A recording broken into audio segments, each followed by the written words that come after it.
إن الحمد لله نحمده ونستعينه ونستغفره ونعوذ بالله من شرور أنفسنا ومن سيئات أعمالنا من يهد الله فلا مضل له ومن يضلل فلا هادي له وأشهد أن لا إله إلا الله وحده لا شريك له وأشهد أن محمدا عبده ورسوله أما بعد اعوذ باللہ من الشیطان الرجیم۔ سامعین گرامی، رمضان کی نسبت سے ہمارے 2 درس گزر چکے ہیں، رمضان اور تقوی کا تعلق، رمضان اور صبر کا تعلق۔ آج میں اپنے گلے کی خرابی کے باوجود اللہ تعالیٰ سے توفیق مانگتا ہوں کہ تیسرا موضوع مکمل ہو جائے۔ یہ ہے رمضان اور مواسات۔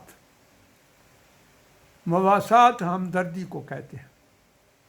کسی کی تکلیف، کسی کی پریشانی، کسی کی بھوک، کسی کا درد، کسی کی مشکل، کسی کے مسائل حل کرنا جو ہے، اس کے لیے جو کوشش کی جائے، عملی جو جد و جہد کی جائے، وہ مواسات میں شامل ہے۔ یہ اسلام کے بڑے بنیادی احکامات میں سے ہے۔ نماز، روزہ، حج، زکوٰۃ، نوافل، اذکار، جتنی عبادات ہیں، ان کا تعلق انسان کی اپنی ذات سے ہوتا ہے۔ لیکن مواسات یہ وہ عمل ہے جس کا تعلق اس کے دائیں بائیں کے لوگوں سے ہوتا ہے۔ اسلام انسانی ہمدردی، انسانی تعاون، لوگوں کے ساتھ ان کے دکھ سکھ میں شرکت اور ان کی مصیبتیں اور تکلیفیں اپنے دل میں محسوس کرنا، یہ اسلام کا سبق ہے۔ رمضان اور روزے کی کیفیت سے جن لوگوں کو اللہ تعالیٰ توفیق دیتا ہے روزہ رکھنے کی، سارے گزرتے ہیں۔ امیر، بہت زیادہ امیر ایسے لوگ ہیں، نیک لوگ جو بڑے امیر بھی ہیں اور روزے بھی رکھتے ہیں۔ کم امیر بھی ہیں، اس سے کم امیر بھی ہیں، وہ روزے رکھتے ہیں۔ روزے کا ایک مقصد تو سیدھی سی بات ہے، لعلکم تتقون، تاکہ تمہارے اندر اللہ کا تقوی، اللہ کا خوف پیدا ہو جائے۔ پچھلے درس کی نسبت سے رمضان شہر صبر ہے، تمہارے اندر صبر پیدا ہو جائے۔ لیکن روزے کا ایک مقصد یہ بھی ہے کہ روزہ دار جب 12 گھنٹے، 13-14 گھنٹے یا کم و بیش وقت جب وہ بھوکا اور پیاسا رہتا ہے، تو اس کو یہ احساس ہو جائے کہ اس کے ارد گرد نہ معلوم کتنے لوگ ہیں جو رمضان کے علاوہ 12 مہینے جن کے گھر میں کھانے کے لیے کچھ نہیں ہوتا، جو بھوک پیاس کی زندگی گزارتے ہیں، جو فاقوں کی زندگی گزارتے ہیں، جن کی زندگی اس طرح کی پریشانیوں میں گزرتی ہے، تو یہ احساس روزہ رکھنے والوں کے اندر پیدا ہوتا ہے۔ جب یہ احساس پیدا ہوتا ہے کہ جس طرح ہم سب کچھ اپنے پاس ہوتے ہوئے بھی اللہ کے حکم سے 12 یا 14 گھنٹے، 13 گھنٹے یا جتنا بھی ٹائم موسم کے لحاظ سے روزے کا ہوتا ہے، اتنا عرصہ ہم بھوکے پیاسے رہتے ہیں، تو ان کا کیا حال ہوتا ہوگا جو 12 مہینے بھوک اور پیاس میں گزارتے ہیں، فاقوں سے گزارتے ہیں، جن کے چھوٹے چھوٹے بچے بھوک سے تڑپ رہے ہوتے ہیں، جن کے گھروں میں پریشانیوں کا راج ہوتا ہے، ان کی کیا حالت ہوگی؟ تو یہ کیفیت، یہ احساس جو ہے، یہ مواسات پیدا کرتا ہے، یعنی ہمدردی پیدا کرتا ہے، تعاون کا جذبہ پیدا کرتا ہے، اور تعاون کے جذبے میں عملی طور پر جو سب سے بڑا کیا جانے والا کام ہے وہ ہے اپنا مال خرچ کرنا۔ ظاہر مواسات کے دو طریقے ہیں، ایک تو زبانی آپ کسی سے ہمدردی کریں، بیمار پرسی کریں، اس کی پریشانی پر اس کو تسلی دیں، ایک تو یہ ہے زبانی، لیکن ایک عملی ہے، اور اس کے لیے آپ کو اور مجھے اپنا مال خرچ کرنا پڑتا ہے۔ یہ مواسات کا عملی طریقہ ہے۔ نبی اکرم صلی اللہ علیہ وآلہ وسلم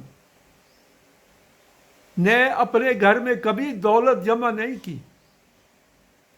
اگر آپ چاہتے تو احد پہاڑ جتنے خزانے آپ کو اللہ تعالیٰ دے دیتا، لیکن آپ نے کبھی اپنے گھر میں دولت جمع نہیں کی، بلکہ گھر میں جو کچھ آتا تھا وہ اللہ کی راہ میں خرچ ہو جاتا تھا۔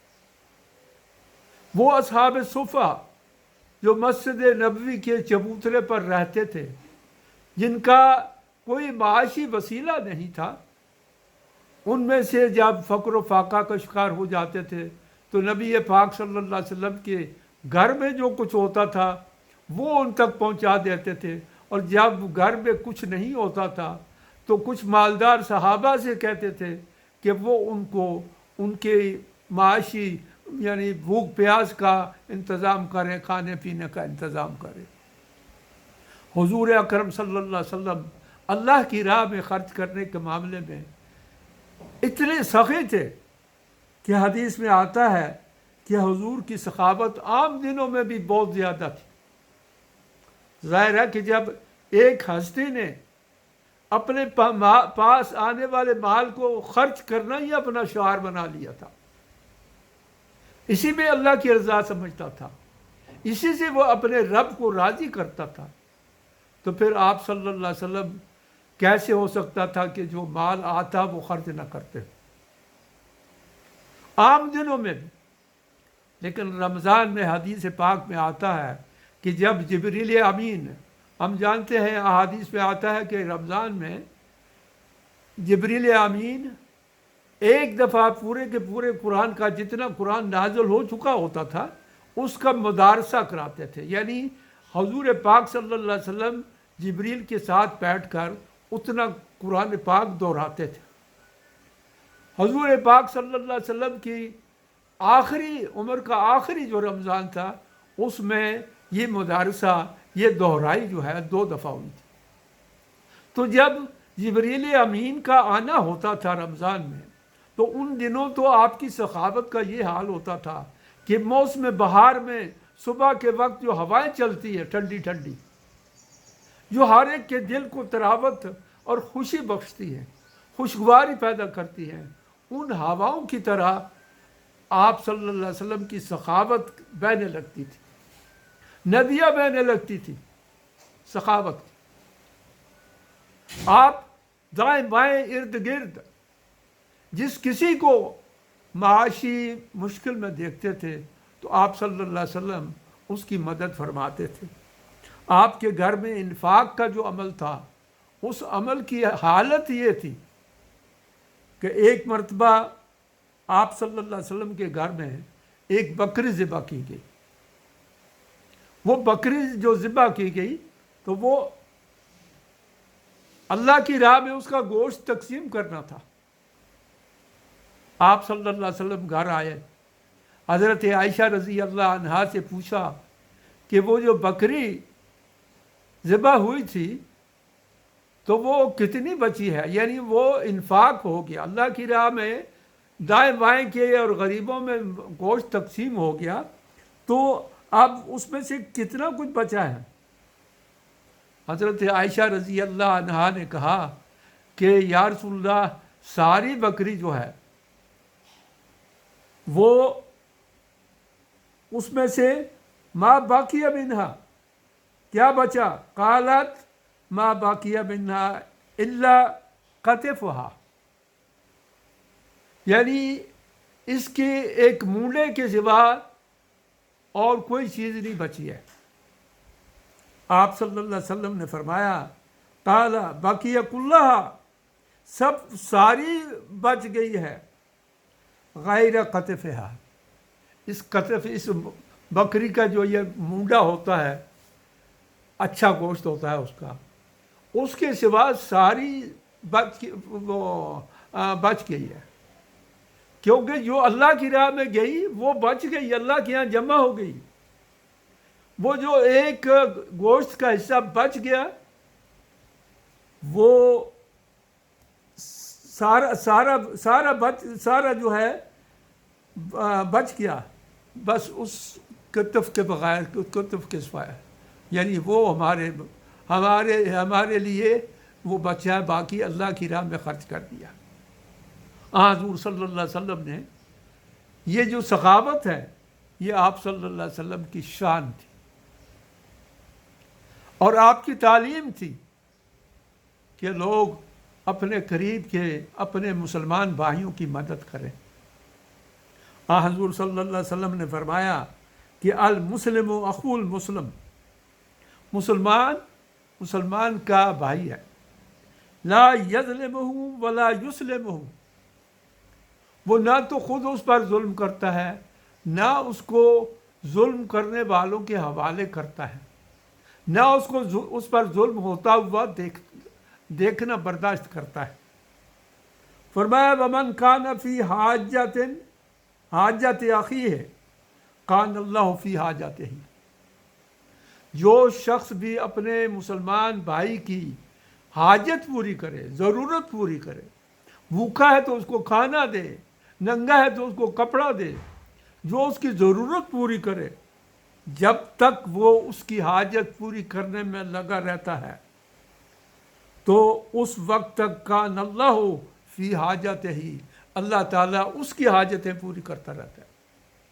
یعنی اپنے مسلمان بھائیوں کی حاجت پوری کرنے والوں کی حاجتیں اللہ تبارک تعالیٰ پوری کرتا ہے۔ وَمَنْ كَانَ فَرَّجَ عَنْ مُسْلِمٍ كُرْبَةً، اور جو ایک مسلمان بھائی کی کوئی مشکل، کوئی دکھ درد دور کرے، فرج اللہ عنہ قربات یوم القیامہ، قیامت کے روز جتنی اس کی تکلیفیں ہوں گی اللہ تعالیٰ وہ رفع کر دے گا۔ وَمَنْ سَتَرَ مُسْلِمًا سَتَرَهُ اللَّهُ يَوْمَ الْقِيَامَةِ، اور جو اپنے مسلمان کے عیبوں پر پردہ ڈالے تو قیامت کے روز اللہ تعالیٰ اس کے عیبوں پر پردہ ڈالے گا۔ اب یہ کہ اپنے مسلمان بھائی کی حاجت پوری کرنے میں جو بندہ لگا رہتا ہے، اللہ تعالیٰ اس کی حاجتیں پوری کرتا ہے، اللہ تعالیٰ اس کی ضرورتیں پوری کرتا ہے۔ اور جو مسلمان بھائی کو کہ ایک تکلیف رفع کرتا ہے، قیامت کے روز اللہ تعالیٰ اس رفع کرنے والے کی بہت سی تکلیفیں رفع کر دے گا۔ قرآن پاک میں انفاق فی سبیل اللہ کا جو عمل ہے، اس کی تلقین اتنی زیادہ ہے کہ میں اس سے پہلے آپ کو تقویٰ کے بارے میں بتایا کہ 300-350 مرتبہ تقویٰ کا ذکر آیا ہے، اسی طرح صبر کے بارے میں بتایا 103 مرتبہ آیا ہے، لیکن جہاں تک تعلق ہے انفاق کا، تو انفاق فی سبیل اللہ کا ذکر تو قرآن پاک میں نماز کے ساتھ، یا نماز کا ذکر آیا، وہاں انفاق کا بھی ذکر آیا، وہاں زکوٰۃ کا بھی ذکر آیا۔ یہ دونوں عمل جو ہیں یہ آپس میں جڑے ہوئے ہیں۔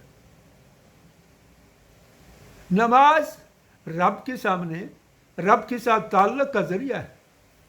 نماز کے ذریعے ہم اپنے رب کے ساتھ تعلق قائم کرتے ہیں، اور مال جو ہے، مادہ پرستی جو ہے، یہ رب کے اور بندے کے درمیان پردہ بن جاتا ہے۔ اس پردے کو ہٹانے کے لیے، اس پردے سے نجات حاصل کرنے کے لیے اللہ تعالیٰ نے انفاق فی سبیل اللہ کی عبادت مقرر کی، زکوٰۃ کی عبادت مقرر کی۔ زکوٰۃ تو آپ کے مال کا 2.5% حصہ ہے، 100 میں سے 2.5 روپے، لیکن صدقات جو ہیں ان کی کوئی حد نہیں ہے، زیادہ سے زیادہ صدقہ اللہ کی راہ میں مال۔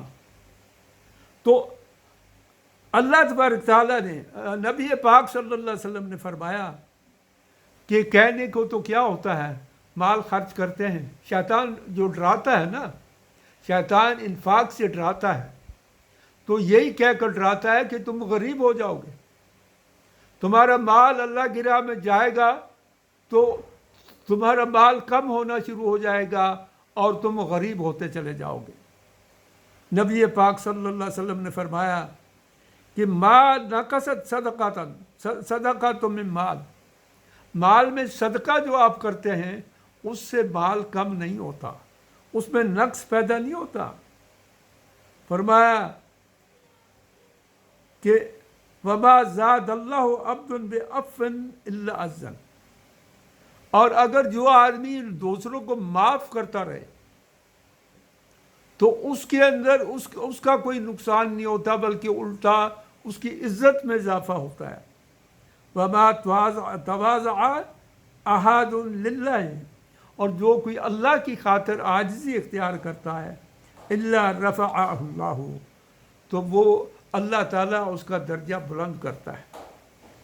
ما نقصت صدقۃ من مال، مال میں سے صدقہ نکالنے سے مال کم نہیں ہوتا۔ قرآن پاک میں کوئی ایک آیت نہیں ہے، آپ سورہ بقرہ کا آغاز کرتے ہیں تو ذالک الکتاب لا ریب فیہ ھدی للمتقین الذین یؤمنون بالغیب ویقیمون الصلاۃ ومما رزقناہم ینفقون۔ ان متقیوں کی یہ صفت بتائی گئی ہے کہ وہ جو رزق ہم نے اللہ فرماتا ہے کہ دیا اس میں سے خرچ کرتے ہیں، اور یہ وَمِمَّا رَزَقْنَاهُمْ يُنْفِقُونَ قرآن پاک میں بار بار دہرائی جانے والی بات ہے، بار بار یہ کہا گیا ہے کہ اپنے مال سے خرچ کرو۔ اللہ تبارک تعالیٰ نے قرآن پاک میں سورہ اللیل میں فرمایا کہ فَأَنذَرْتُكُمْ نَارًا تَلَظَّىٰ، میں نے تمہیں شعلہ بار بھڑکتی ہوئی آگ سے ڈرایا تھا، اس آگ میں کون پڑے گا؟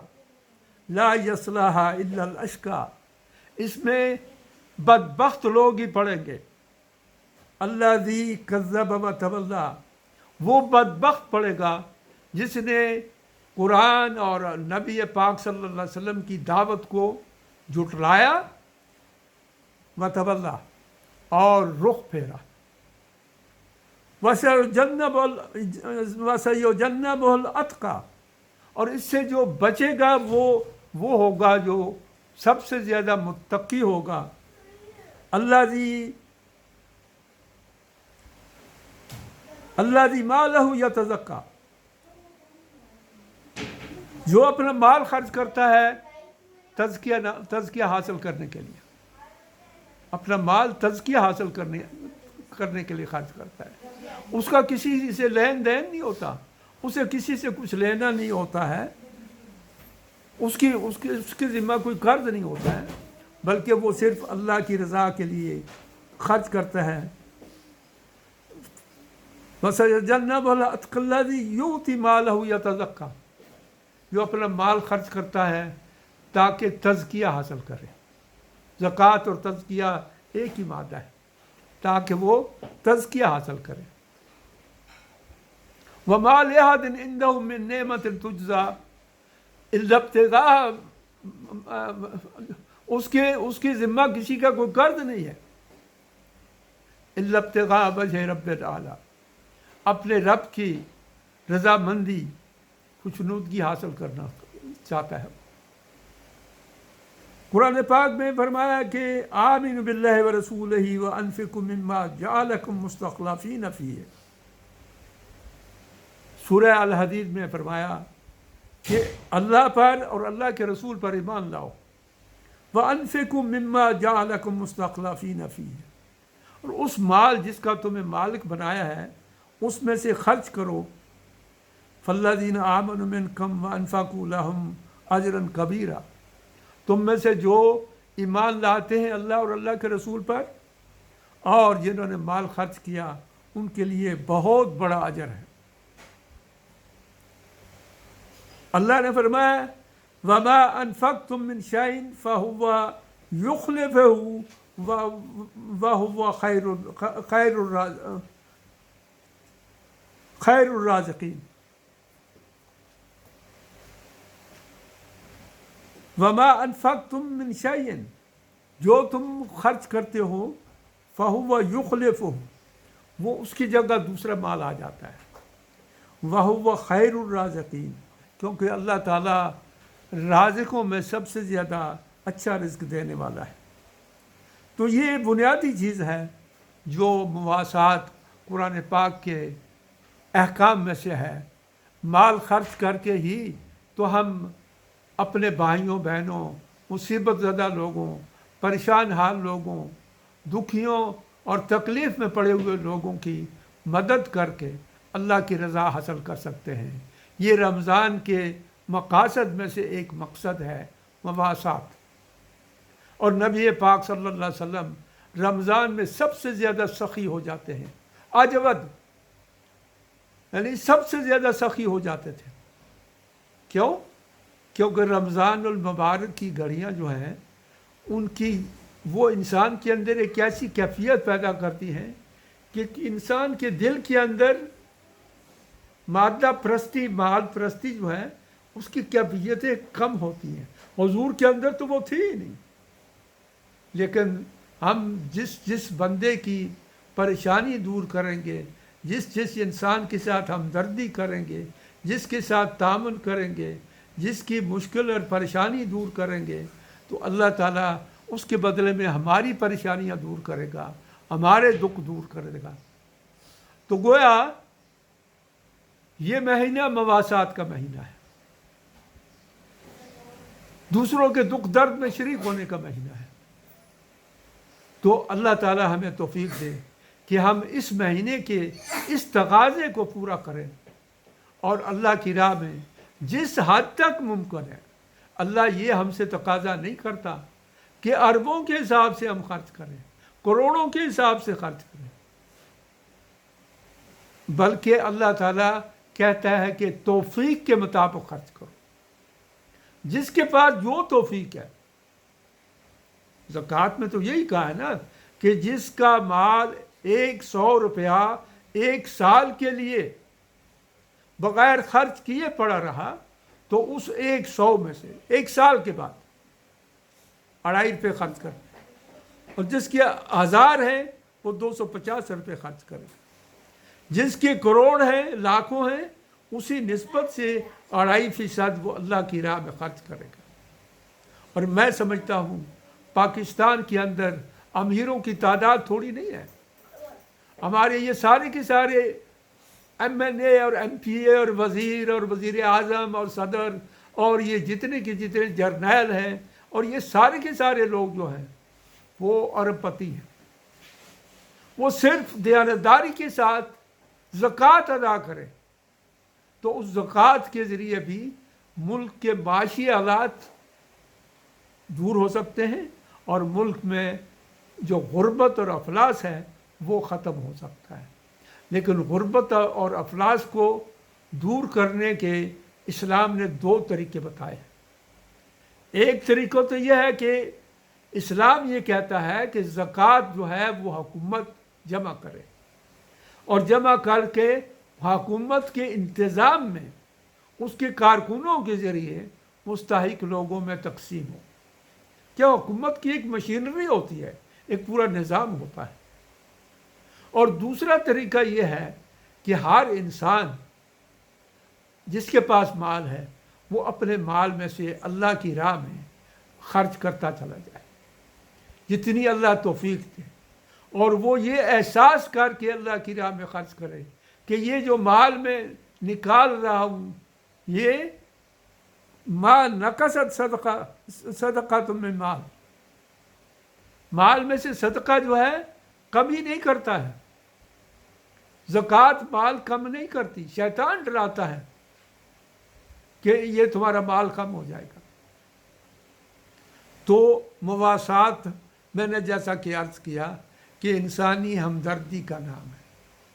معاشرتی زندگی میں، اجتماعی زندگی میں مواسات کے جذبے جب ہوتے ہیں تو وہ معاشرہ بہت مبارک معاشرہ ہوتا ہے، وہ معاشرہ بڑا سکھی معاشرہ ہوتا ہے، اس معاشرے میں پریشان حال لوگوں کی بہت کمی ہوتی ہے، اس لیے کہ ہر شخص دوسرے کی پریشانی دور کرنے میں لگا ہوتا ہے۔ ہماری بدقسمتی یہ ہے کہ آپ ذرا دیکھیے، رمضان آ گیا، تاجروں نے قیمتیں بڑھا دی، دکانداروں نے قیمتیں بڑھا دی۔ یہ رمضان کے مہینے کی سب سے بڑی توہین ہے، اس سے بڑی کوئی توہین نہیں ہو سکتی۔ ایسا شخص، ایسا تاجر، ایسا دکاندار اگر عمرے کرے، حج کرے، کئی حج کرے، ہر سال حج کرے، اور سال میں کئی عمرے کرے، تو اس کے عمرے اور اس کے جو وہ حج ہیں وہ بھی ایک خدا کے ساتھ مذاق ہے۔ اس لیے کہ جس شخص کے دل کے اندر اتنی ہمدردی احساس نہیں ہے کہ رحمتوں اور برکتوں والا مہینہ آیا اور میں اس رحمتوں اور برکتوں والے مہینے میں مال کی قیمت کم کروں۔